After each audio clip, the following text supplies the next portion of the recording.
সমাজের রন্ধ্রে রন্ধ্রে দুর্নীতি, সেবার নামে চলছে প্রতারণা, রাজনীতির নামে অপরাজনীতি আর সংস্কৃতির নামে অপসংস্কৃতি।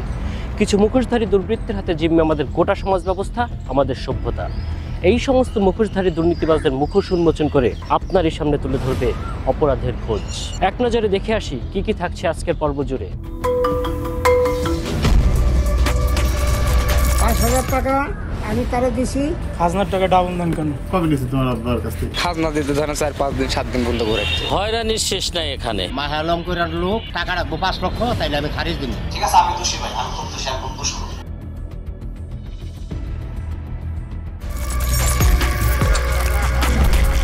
চলছে আলো আধারের খেলা, তবে অন্ধকারে ঢিল ছোড়া নয়।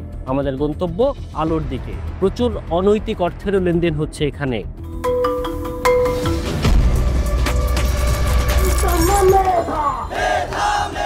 ছাত্র জনতার সম্মিলিত আন্দোলন, জুলাই বিপ্লবের পর দেশে পুলিশ, প্রশাসন, মন্ত্রণালয়, এমনকি সরকারে ব্যাপক পরিবর্তন এসেছে।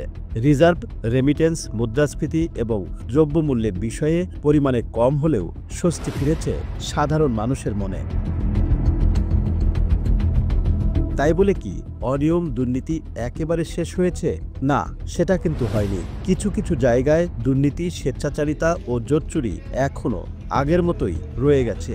দেধারচে চলছে ঘুষ, চাঁদাবাজি আর অনিয়ম দুর্নীতি, যার প্রত্যক্ষ উদাহরণ দেশের ভূমি অফিসগুলো।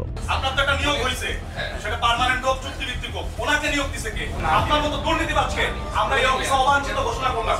ঘুষ দিলেই মিলছে সেবা, না দিলে কপালে জুটছে নানা হয়রানি। ভূমি কর্মকর্তাদের পকেটে টাকা ঢুকলেই পাওয়া যাচ্ছে জমির কাগজপত্র। অন্যথায় জমি থাকার পরও ভূমিহীন হয়ে ভূমি অফিসের বারান্দায় দিন পার করতে হচ্ছে সেবা প্রত্যাশী সাধারণ মানুষদের। ৫,০০০ টাকা আমি তারে দিছি। আর ওই যে বারেক ছিল, আর একটা লোক ছিল, হয়তো শিলা অফিসে চাকরি করে। খাজনার টাকা ডাবল দেন কেন? এই যে আমার আব্বা উপস্থিত আছে, তার কাছ থেকে ডাবল নিচ্ছেন, আমার দাদার কাছ থেকে ডাবল নিচ্ছেন। কবে নিয়েছি তোমার আব্বার কাছ থেকে? আমরা আসলে গ্রামের মানুষ অনেক কিছুই জানি না। খাজনা দিতে ধরেন 4-5 দিন 7 দিন বন্ধ করে অনেকগুলো টাকা নাই, হয়রানির শেষ নাই এখানে। একদিকে ভূমি কর্মকর্তাদের ঘুষের টাকা জোগাতে ব্যর্থ অসহায় জমির মালিক তার জমির মায়াই ছেড়ে দিচ্ছে, অন্যদিকে হাজিরার চাকরি করেও কোটিপতি বনে গেছে এসিল্যান্ডের ড্রাইভার ও ভূমি অফিসের নাইট গার্ডও।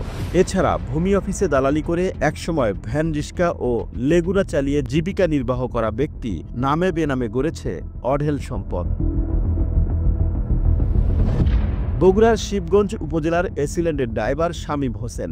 অনুসন্ধানে জানা গেছে, শিবগঞ্জ উপজেলার মোকামতলা মুরাদপুরের বাসিন্দা শামীম হোসেন 5 বছর আগে লেগুনা চালিয়ে জীবিকা নির্বাহ করতেন। পৈতৃক সূত্রে পেয়েছেন আধা শতাংশ জমি। 5 বছর আগে তার হাতে আসে জাদুর কাঠি। উপজেলা ভূমি সহকারী কমিশনারের গাড়ির ড্রাইভার হিসেবে চুক্তিভিত্তিক দিন হাজিরার চাকরি করে শামীম এখন কোটিপতি। স্থানীয়দের কাছে তিনি এসিল্যান্ড নামেই পরিচিত।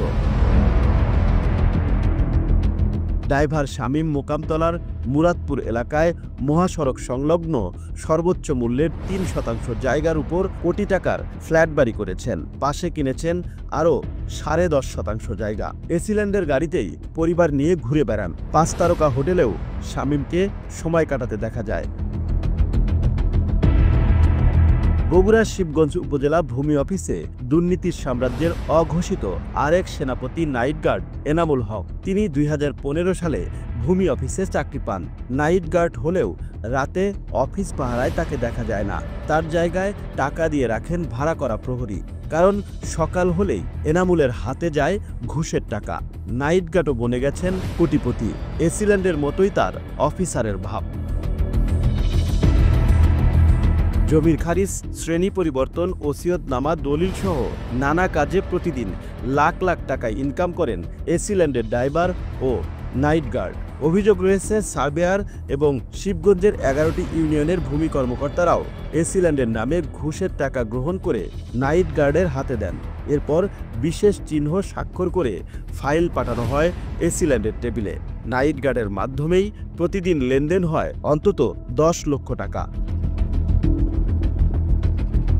দুর্নীতি, অনিয়ম ও সেবা গ্রহণে হয়রানি বন্ধে তেজগাঁও রেজিস্ট্রেশন কমপ্লেক্স ও ভূমি অফিসে অভিযান চালিয়েছে দুর্নীতি দমন কমিশন দুদক। অভিযানের সময় ছদ্মবেশে থাকা দুদক টিম দলিল সার্চ, যাচাই এবং নকল উত্তোলনের ক্ষেত্রে ঘুষ গ্রহণের প্রমাণ পায়। সরকারি ফিয়ের টাকা নিজের পকেটে নিছেন, উনি আপনাদের সহায়তা করছে।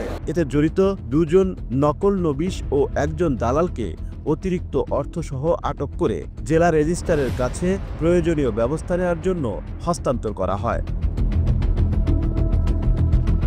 অভিযানে দেখা যায় অফিসে কোনো সিটিজেন চার্টার দৃশ্যমান নেই। দলিল নকল ও সার্চ সেবা ফির ক্ষেত্রে সংগৃহীত অর্থ ও ট্রেজারি চালানে পাঠানোর টাকার মধ্যে অসঙ্গতি পাওয়া যায়। পাশাপাশি রেকর্ড রুমের মধ্যে সংরক্ষিত স্থানে অননুমোদিত ব্যক্তিদের প্রবেশ এবং দৈনিক হাজিরার ভিত্তিতে নিয়োগপ্রাপ্তদের দিয়ে দলিল যাচাই করানোর তথ্যও দুদক টিমের নজরে আসে। সেবা প্রার্থীদের অভিযোগ অনুযায়ী অফিসের বিভিন্ন পর্যায়ে হয়রানি ও সরকার নির্ধারিত ফিয়ের চেয়ে অতিরিক্ত অর্থ দাবি করা হচ্ছে বলে জানা গেছে। দুদক জানায় এই অভিযানে পাওয়া তথ্যের ভিত্তিতে পরবর্তীতে কমিশনের কাছে বিস্তারিত প্রতিবেদন জমা দেওয়া হবে।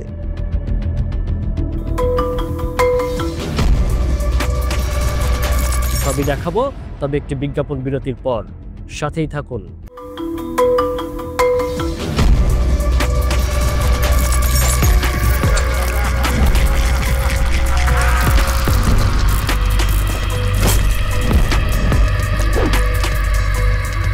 দেদারসে চলছে অনুপ্রবেশ। প্রশ্ন হলো, কাদের মদদে চলছে এমন অবৈধ কর্মকাণ্ড?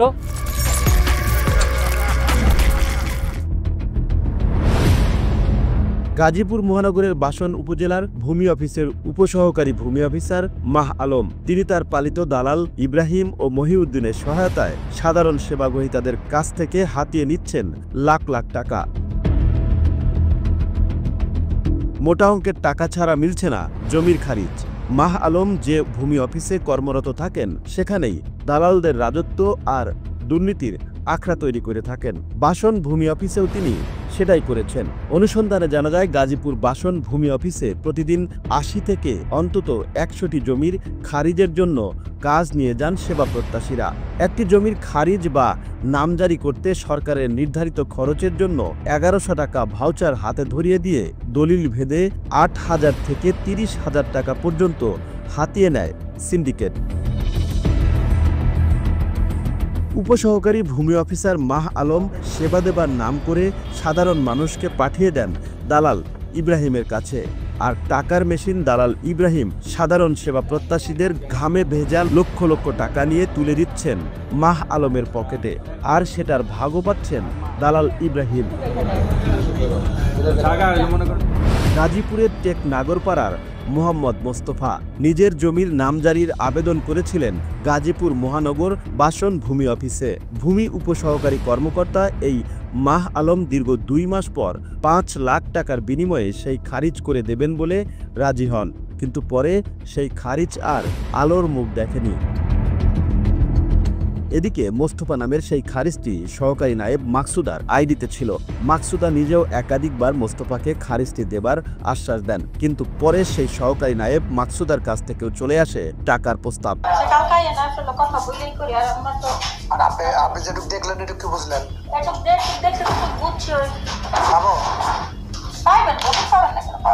অনুসন্ধানে জানা যায়, মোস্তফার কাছ থেকে সেই খারিজের জন্য আরও টাকা দাবি করেন ভূমি উপসহকারী মাহ আলম। বাড়তি টাকা না দেওয়ায় সরকারি বলিয়ম খাতায় থাকা মোস্তফার অংশটুকু কাটাকাটি করে নষ্ট করে দেন বাসন ভূমি কর্মকর্তা মাহ আলম। আমি একটা খারিজের লেগে আবেদন করছি, চৌরাস্তা অফিসে গেছি ভূমি অফিসে, মাহ আলম করে লোক নায়েব অফিসার, পরে খারিজ লিয়া তাল বাহানা করে, পরে তার আমার কয়েছি টাকা রাখবো 5 লক্ষ, তাইলে আমি খারিজ দিব। হ্যাঁ, আর নাহলে টাকা এই খারিজ দিতাম না। খালি ঘুরায় বক্কর চক্কর হেয়ার পরে তারা আমার খারিজ দিয়ে না, আর কইছে টাকা দিলে খারিজ দিব, নাইলে দিতাম। সরকারি নির্দেশনা মতে শুক্র ও শনিবার অফিস আদালত বন্ধ থাকলেও বন্ধ নেই মাহ আলমের বাসন ইউনিয়নের ভূমি অফিস। শনিবারেও তিনি অফিস করেন। দালালদের নিয়ে অফিসের মেইন গেটে তালা লাগিয়ে করেন ভূমির খারিজের কাজ। আর মাহ আলম ভাই আছে অফিস খোলা না বন্ধ? খোলা না?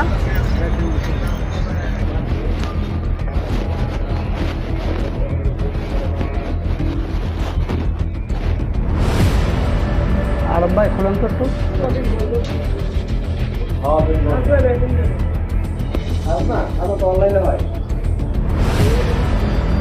মূলত বাসন ভূমি অফিসের সহকারী নায়েব মাকসুদা এবং ভূমি উপসহকারী কর্মকর্তা মাহ আলম এই দুজনে মিলে হাতিয়ে নিচ্ছেন ঘুষের লক্ষ লক্ষ টাকা।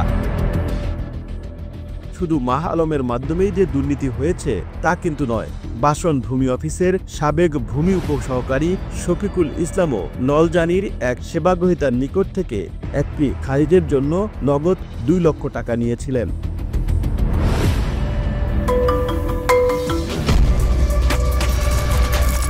কারা জড়িত সে বিষয়টি কিছুটা হলেও পরিষ্কার হয়ে গেছে, কিন্তু পুরো অন্ধকার এখনো কাটেনি। সবই কেটে যাবে, তবে একটি বিজ্ঞাপন বিরতির পর। সাথে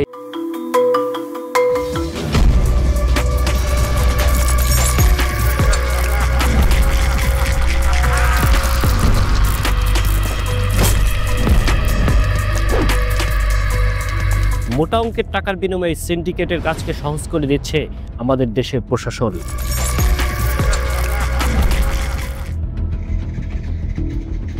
বাসন ভূমি অফিসের কর্মকর্তা মাহ আলম দুর্নীতির দায়ে এর আগেও বেশ কয়েকটি ভূমি অফিস থেকে বদলি হয়েছেন খুব কম সময়ের ব্যবধানে। জুলাই বিপ্লবের পর দেশে সংস্কারের হাওয়া লাগলেও একটুও বদলায়নি দুর্নীতিবাজ ভূমি অফিসার মাহ আলম। বাসন ভূমি অফিসে অনিয়মের ঘাঁটি গেড়েছেন।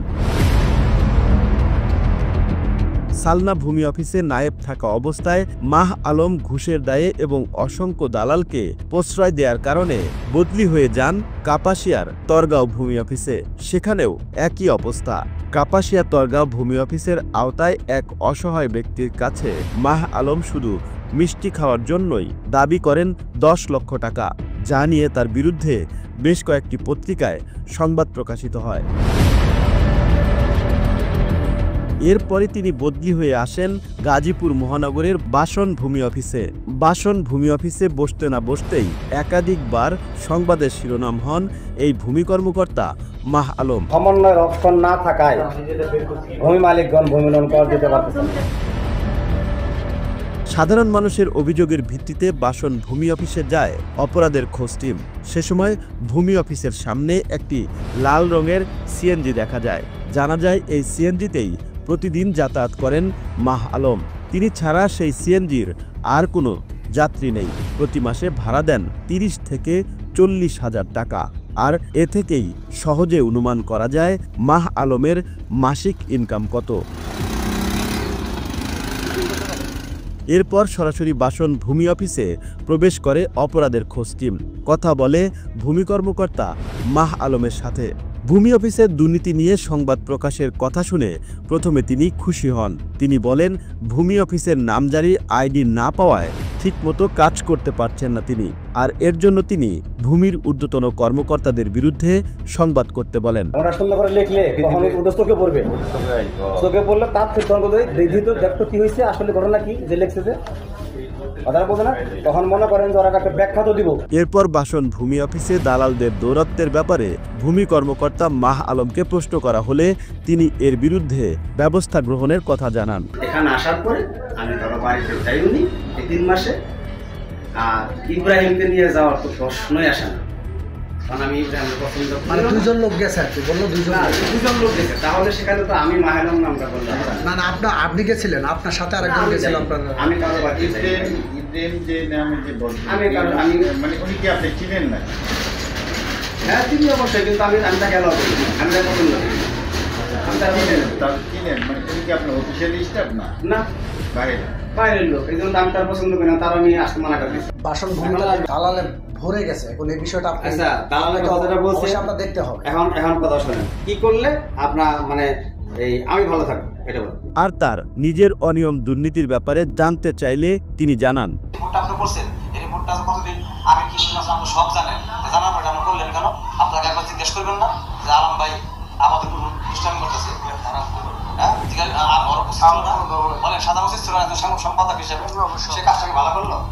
এটা আমার বলে না। ঠিক আছে, আমি দোষী ভাই, আমি খুব দোষী, আমি খুব দুষ্ট।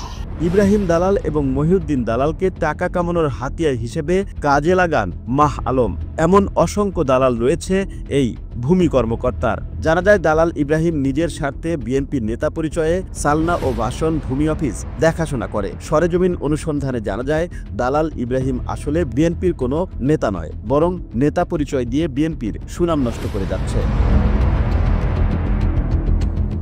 বাসন ভূমি অফিসে দালালদের দৌরাত্ম্য আর নায়েব মাহ আলমের দুর্নীতির বিষয়ে কথা হয় রেভিনিউ কর্মকর্তার সাথে। তিনি মাহ আলমের পক্ষেই ছাপাই গাইতে থাকেন। এই বাসন ভূমি অফিস নিয়ে আগে অনেক অভিযোগ ছিল, সবকিছু মিলে যাচাই বাছাই করে আমরা কিন্তু মাহ আলম সাহেব উনি ছিলেন অন্য জায়গায়, ওনাকে ভালো দেখে কিন্তু সবকিছু যাচাই করে এখানে আনা হয়েছে। আচ্ছা আচ্ছা, এখন যদি তার কর্মকাণ্ড যদি খারাপ হয় সেই ক্ষেত্রে আপনারা কোন বিচারের আওতায় নিয়ে আসতে পারেন? যে বললাম না যে উনি কিন্তু ভালো দেখেই মাহি আলমকে নিয়ে আসা হয়েছে। আর ঢাকা বিভাগের ভূমি কর্মকর্তা আরিফ পাশা বলেন, আমাদের এডিশনাল সেক্রেটারি আছে মাহফুজ স্যার, মাহফুজ, উনি মাঠ প্রশাসনটা দেখেন, ওনার একটু আপনার বিষয়টা এটা একটু জানান, এটা একটু, কারণ বিষয়টা তো সিরিয়াস। জি জি, সিরিয়াস বিষয়। মাহ আলমের দুর্নীতির বিষয়ে কথা হয় ঢাকা বিভাগীয় মাঠ প্রশাসক মাহফুজুর রহমানের সাথে। সরকারি যে ভলিউম আরএস ভলিউম খাতা, এটা কি কাটার কারণে এখতিয়ার আছে? মানে ওখানে হচ্ছিল আপনার যদি মিউটেশন হয় সেক্ষেত্রে লেখে সে হলো রেজিস্টার 2 তে লেখে। জি, আর যদি এমনটা হয়ে থাকে যে মিউটেশন দিবে না দেখে ওটা কাটাকাটি করেছে, সেই ক্ষেত্রে কোন আইনের আওতায় সে আসতে পারে?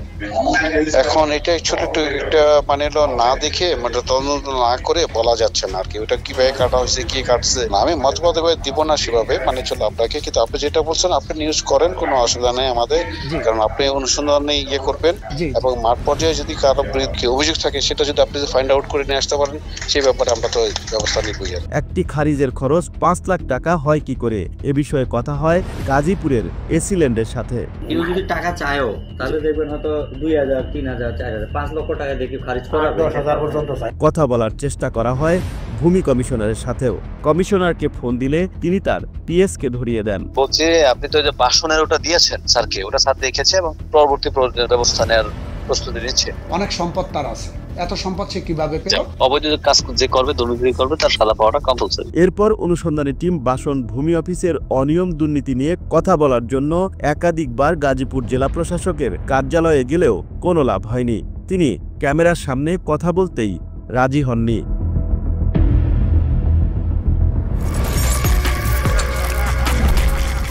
দেশপ্রেমের ঘাটতি, অপরাধ দমনে প্রশাসনের অনীহা আর বাড়তি আয়ের নেশা অপরাধের পথকে সহজ করে দিচ্ছে। আমাদের দাবি সরকার এসব অসাধু কর্মকর্তাদের বিরুদ্ধে যথাযথ ব্যবস্থা নেবে। দেখা হবে কোনো এক অনুসন্ধানে। আপনার অনুসন্ধানী মনের পর্দা খোলা রাখুন। অন্যায়ের সাথে আপোষ নয়, প্রতিবাদ করুন। কোথাও কোনো অনিয়ম দেখলে আমাদেরকে জানান। সবাই ভালো থাকুন, সুস্থ থাকুন। দেখা হবে পরের পর্বে। আল্লাহ হাফেজ।